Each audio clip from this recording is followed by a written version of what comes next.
नमस्कार। आकाशवाणी से प्रस्तुत है समाचार प्रभात।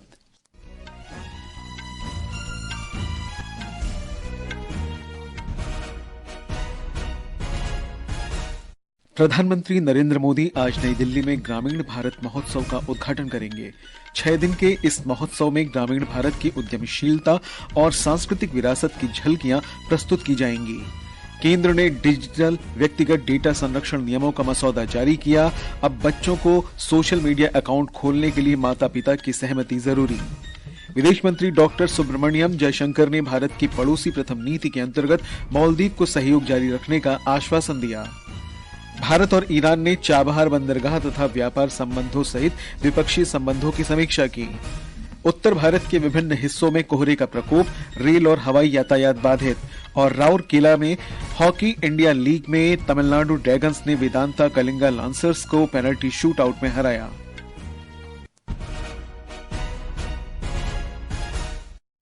समाचार प्रभात के साथ मैं निखिल कुमार।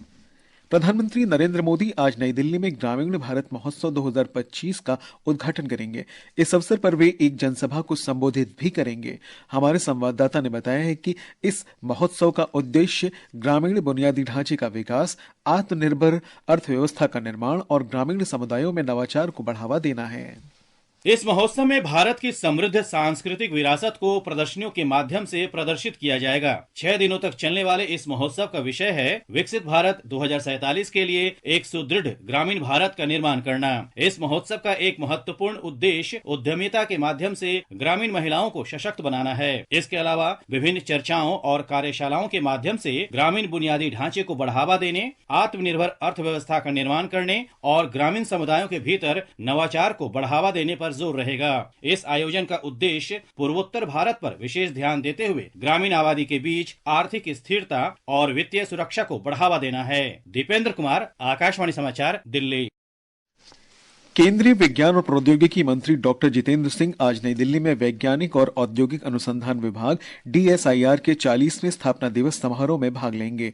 भारत सरकार के प्रधान वैज्ञानिक सलाहकार प्रोफेसर अजय कुमार सूद, वैज्ञानिक और अनुसंधान विभाग के सचिव तथा वैज्ञानिक और अनुसंधान परिषद CSIR के महानिदेशक भी इस कार्यक्रम में शामिल होंगे। इस समारोह के दौरान CSIR और लघु उद्योग भारती के बीच प्रौद्योगिकी हस्तांतरण समझौते पर हस्ताक्षर किए जाएंगे। इस समारोह का उद्देश्य उन्नत औद्योगिक अनुसंधान और नवाचार में DSIR की भूमिका को रेखांकित करना है।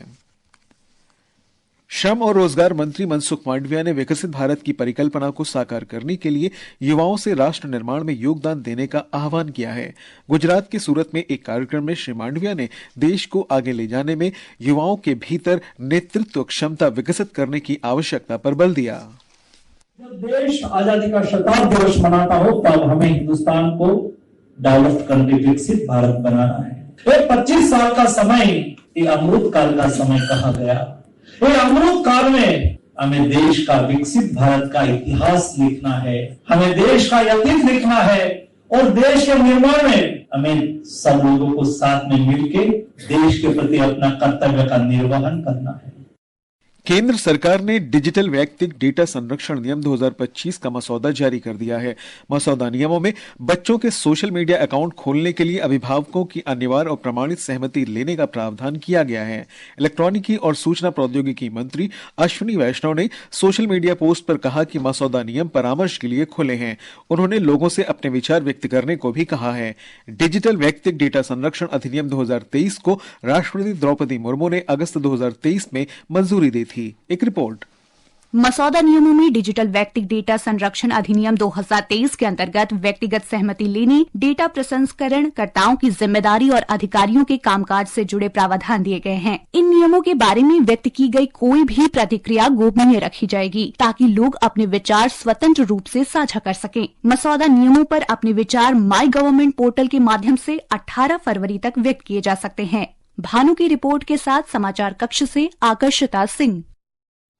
विदेश मंत्री डॉक्टर सुब्रमण्यम जयशंकर और मालदीव के विदेश मंत्री डॉक्टर अब्दुल्ला खलील के बीच कल नई दिल्ली में द्विपक्षीय वार्ता हुई। डॉक्टर जयशंकर ने कहा कि भारत हमेशा से मालदीव के साथ अपने संबंधों को विशेष महत्व देता है। उन्होंने आश्वस्त किया कि भारत पड़ोसी प्रथम नीति और सागर दृष्टिकोण के अंतर्गत मालदीव को सहयोग देना जारी रखेगा। India has always stood by Maldives. For us, you are a very concrete expression of our neighborhood first policy. We have, particularly in terms of financial support at this challenging time, we have also facilitated the export of essential commodities to Maldives. That has been very much a tradition in our relationship. दोनों नेताओं ने पिछले वर्ष अक्टूबर में मालदीव के राष्ट्रपति doctor Mohammad Muizzu की भारत यात्रा के दौरान हुए समझौते की प्रगति की समीक्षा की। मालदीव के विदेश मंत्री ने भारत से मालदीव को समय पर मिलने वाली आपातकालीन वित्तीय सहायता के लिए धन्यवाद दिया।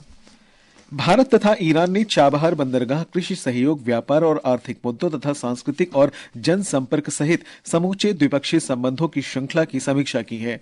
भारत ईरान विदेश कार्यालय की 19वीं सलाहकार बैठक कल नई दिल्ली में संपन्न हुई। विदेश सचिव विक्रम मिस्री और ईरान के उप विदेश मंत्री माजिद तख्त रिवांची ने बैठक की सह अध्यक्षता की। विदेश मंत्रालय ने एक बयान में कहा कि बातचीत में अफगानिस्तान, पश्चिम एशिया और दक्षिण कॉकस सहित सभी क्षेत्रीय तथा वैश्विक मुद्दों पर चर्चा हुई। विदेश सचिव ने अफगानिस्तान के पुनर्निर्माण और आर्थिक सहयोग में विकास को बढ़ावा देने के लिए चाबहार बंदरगाह के महत्व पर बल दिया। ये समाचार हमारी वेबसाइट www.newsonair.gov.in और हमारे news on AIR mobile app पर भी उपलब्ध हैं। उत्तर भारत के कई हिस्सों में कड़ाके की ठंड और घने कोहरे से आम जनजीवन प्रभावित हुआ है। इसके कारण हवाई और रेल यातायात भी बाधित हुआ है। दिल्ली, उत्तर प्रदेश और हरियाणा में कोहरे से वाहनों की आवाजाही प्रभावित रही। वहीं इंदिरा गांधी अंतर्राष्ट्रीय हवाई अड्डे पर कम दृश्यता के कारण उड़ानों में देरी की खबर है। दिल्ली अंतर्राष्ट्रीय हवाई अड्डा लिमिटेड ने यात्रियों से उड़ान की ताजा जानकारी के लिए एयरलाइंस से संपर्क करने का आग्रह किया है। दिल्ली आने वाली 49 रेलगाड़ियां 4 घंटे की देरी से चल रही हैं। इनमें मालवा, फरक्का, पद्मावत, श्रमजीवी, अहमदाबाद राजधानी, तमिलनाडु और गोंडवाना एक्सप्रेस शामिल हैं। मौसम विभाग के अनुसार अगले 2 दिन के दौरान उत्तर पश्चिम और मध्य भारत के कुछ हिस्सों में घने कोहरे तथा शीतलहर की स्थिति बनी रहेगी। अगले 2 दिन जम्मू कश्मीर, लद्दाख, गिलगित बाल्तिस्तान और मुजफ्फराबाद में तेज बारिश तथा बर्फबारी होने की संभावना है। इधर वायु गुणवत्ता प्रबंधन आयोग ने राष्ट्रीय राजधानी दिल्ली क्षेत्र में वायु गुणवत्ता की बिगड़ती स्थिति से निपटने के लिए तत्काल प्रभाव से graded response action plan grief 3 फिर से लागू कर दिया है। वायु गुणवत्ता की स्थिति बहुत ही खराब श्रेणी में आने के बाद ये कदम उठाया गया। जम्मू कश्मीर में मौसम विभाग ने कश्मीर क्षेत्र के विभिन्न हिस्सों में आज और कल तेज वर्षा तथा बर्फबारी का अलर्ट जारी किया है। ब्यौरा हमारे संवाददाता से।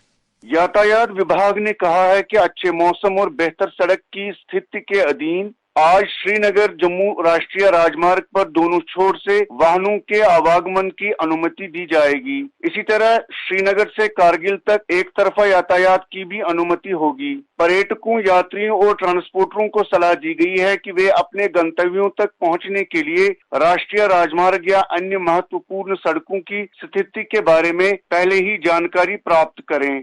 तारिक रातर, आकाशवाणी समाचार, श्रीनगर। उधर तेलंगाना में 15 से अधिक जिले शीतलहर की चपेट में हैं। राजधानी हैदराबाद और उसके उपनगरों सहित कई इलाकों में रात के तापमान में काफी गिरावट आई। आकाशवाणी का समाचार सेवा प्रभाग अपनी विशेष वर्षांत श्रृंखला में वर्ष 2024 की झलकियां प्रस्तुत कर रहा है। आज हम इस्पात मंत्रालय की कुछ प्रमुख गतिविधियों और उपलब्धियों पर एक नजर डालते हैं। कल के हुए बेहद रोमांचक मैच में तमिलनाडु ड्रैगन्स की रोमांचक पहली जीत। सडन डेथ में मिला। सरकार ने उद्योग क्षेत्र में पर्यावरणीय स्थिरता को बढ़ाने, कार्बन उत्सर्जन को कम करने और नेट जीरो लक्ष्य को हासिल करने के लिए कई कदम उठाए हैं। इस संबंध में इस्पात उद्योग की मदद के लिए मंत्रालय 15,000 करोड़ रुपए की अनुमानित लागत के साथ ग्रीन स्टील मिशन तैयार कर रहा है। वहीं घरेलू इस्पात विनिर्माण को बढ़ावा देने के लिए PLI योजना के तहत कंपनियों ने 27,000 करोड़ रुपए से अधिक के निवेश की प्रतिबद्धता जताई है। पिछले साल अक्टूबर तक 17,000 करोड़ रुपए से अधिक का निवेश किया गया है, जिससे 8,600 से अधिक रोजगार पैदा हुए हैं। मंत्रालय ने देश में खपत होने वाले स्टील के लिए मानक तैयार करने और उन्हें गुणवत्ता नियंत्रण आदेशों में शामिल करने के लिए भी कई उपाय किए हैं। BIS द्वारा तैयार किए गए 151 ऐसे स्टील मानकों को इसके तहत शामिल किया गया है। सुमित साहा के साथ अक्षित वैद्यान, आकाशवाणी समाचार, दिल्ली। बिहार में सिखों के 10वें और अंतिम गुरु गोविंद सिंह की 358वीं जयंती पर 3 दिवसीय प्रकाश उत्सव आज से पटना शहर के तख्त श्री हरमिंदर साहिब में शुरू हो गया है। तख्त श्री हरमिंदर साहिब खालसा पंथ के संस्थापक गुरु गोविंद सिंह का जन्म स्थान है। ये उत्सव पटना में तख्त श्री हरमिंदर साहिब से प्रभात फेरी निकालने के साथ शुरू हुआ। आज रात 9 बजे भजन कीर्तन सत्र का आयोजन होगा। कल प्रकाश पर्व के दूसरे दिन विशाल नगर कीर्तन आयोजित किया जाएगा, जो तख्त श्री हरमिंदर साहिब में संपन्न होगा। हॉकी इंडिया लीग में कल रात राउरकेला में तमिलनाडु ड्रैगन्स ने वेदांता कलिंगा लांसर्स को शूटआउट में हरा दिया। ब्यौरा हमारे संवाददाता से। कल के हुए बेहद रोमांचक मैच में तमिलनाडु ड्रैगन्स की रोमांचक पहली जीत, सडन डेथ में मिला नया जीवन। हॉकी इंडिया लीग 2024-25 के कल के मुकाबले ने रोमांच और सस्पेंस का नया आयाम छू लिया। तमिलनाडु ड्रैगन्स और कलिंगा लांसर्स की टीमें, जो अब तक अपनी पहली जीत की तलाश में थी, आमने सामने थी। निर्धारित समय तक दोनों टीमें 2-2 गोल की बराबरी पर थी और मैच का परिणाम पेनाल्टी शूटआउट और फिर सडन डेथ में जाकर तय हुआ। तमिलनाडु ड्रैगन्स अपना पहला मैच जीते हैं। पिछली बार शूट ऑफ में हारे थे, इस बार शूट आउट में जीते हैं, लड़के जीते हैं। रेगुलेशन टाइम में पिछड़ने के बाद वापसी की और उसके बाद शूट आउट के सडन डेथ में आपको जीत मिली है। तमिलनाडु के David hot player of the match रहे। आकाशवाणी के लिए मैं शाहिद अनवर। प्रतियोगिता में आज शाम 6 बजे श्राची राड बंगाल टाइगर्स का मुकाबला दिल्ली एसजी पाइपर से होगा, जबकि रात 8:15 बजे हैदराबाद तूफान्स और टीम गोनासी का आमने सामने होंगे। सिडनी में भारत और ऑस्ट्रेलिया के बीच बॉर्डर गावस्कर ट्रॉफी के 5वें और अंतिम क्रिकेट टेस्ट मैच के दूसरे दिन ऑस्ट्रेलिया ने पहली पारी में ताजा समाचार मिलने तक 5 विकेट पर 121 रन बना लिए हैं। कल पहले दिन भारत की टीम पहली पारी में 185 रन पर सिमट गई थी। केंद्रीय अल्पसंख्यक कार्यमंत्री किरेन रिजिजू आज अजमेर में प्रधानमंत्री नरेंद्र मोदी की तरफ से सूफी संत ख्वाजा मोइनुद्दीन हसन चिश्ती की दरगाह पर चादर चढ़ाएंगे। इस अवसर पर भाजपा के अल्पसंख्यक प्रकोष्ठ के राष्ट्रीय अध्यक्ष जमाल सिद्दीकी भी उपस्थित रहेंगे। ये समाचार आकाशवाणी से प्रसारित किए जा रहे हैं। ताजा समाचार जानने के लिए आप हमारे social media handle @AIR news Hindi को फॉलो कर सकते हैं। और अब समाचार पत्रों की सुर्खियों के साथ है नईम अख्तर। धन्यवाद निखिल। प्रधानमंत्री नरेंद्र मोदी के राजधानी दिल्ली में 4500 करोड़ रुपए की परियोजनाओं के उद्घाटन और शिलान्यास करने के समाचार को दैनिक भास्कर, हिंदुस्तान और दैनिक जागरण ने पहली सुर्खी बनाया है। वहीं देशबंधु, राष्ट्रीय सहारा, दैनिक ट्रिब्यून और वीर अर्जुन ने आम आदमी पार्टी पर प्रधानमंत्री के इन शब्दों कट्टर बेईमान लोगों ने दिल्ली को आपदा में धकेला को प्रमुखता दी है। अमर उजाला ने अनुमान लगाया है अगले हफ्ते हो सकती है दिल्ली विधानसभा चुनाव कार्यक्रम की घोषणा। पंजाब केसरी की सुर्खी है संपत्ति का अधिकार, संवैधानिक अधिकार, पर्याप्त मुआवजा दिए बिना संपत्ति से वंचित नहीं किया जा सकता।